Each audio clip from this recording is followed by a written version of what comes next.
Welcome. Let's talk a little about the unified path and the notion of service. Service turns out to be an important element of all spiritual paths.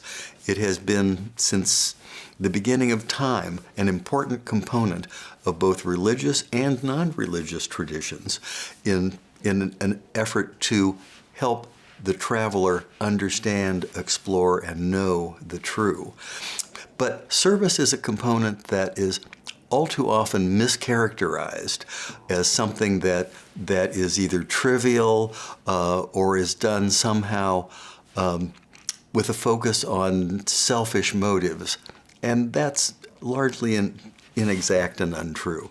Service and serving others and being of service to the community or to the greater world is an important part of overcoming ourselves and getting beyond our own little view of ourselves.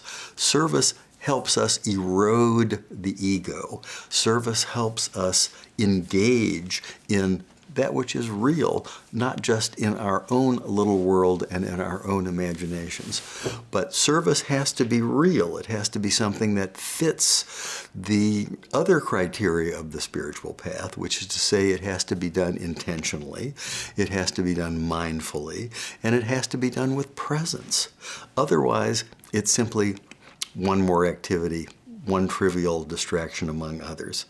Service is something that is important not just to ourselves, but to the greater world around us. And that can also be a trap in the sense that one may think that by simply contributing to a charity or that kind of activity that one is performing service. And I suppose to some degree it is, but what's really at issue here is the notion of personal involvement, of giving of oneself, of doing something for the benefit of someone else, something else, some other group.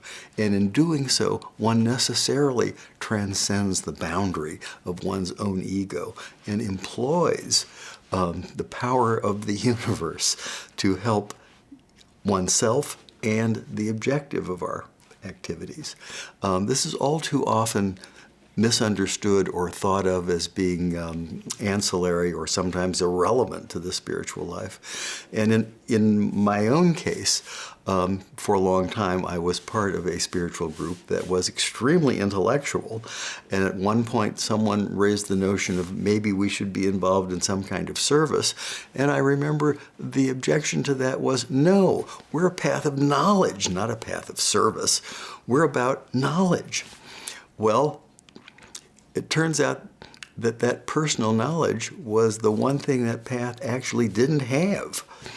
And that the notion of service might have pulled into play the elements that would have shown everybody that there was more to this endeavor than simply the intellectual.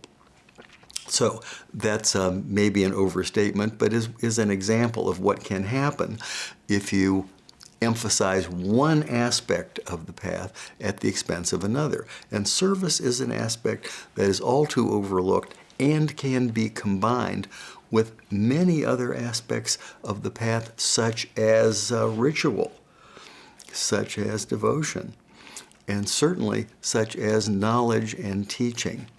So when one thinks of service, think about being as much value as you can to another, of giving yourself and something of your substance to another person, group, activity, and in doing so, doing it as intentionally and as mindfully and with as much presence as you can bring. That not only fills the notion of service, but makes it work best for you. And of course, the spiritual path is about learning what works best for ourselves. Service is important. We'll have more to say about service in upcoming videos. But for now, I'd like to invite you to join our community by visiting our website. I'm Terry Moore, and this is the Unified Path, and I'll be happy to see you back.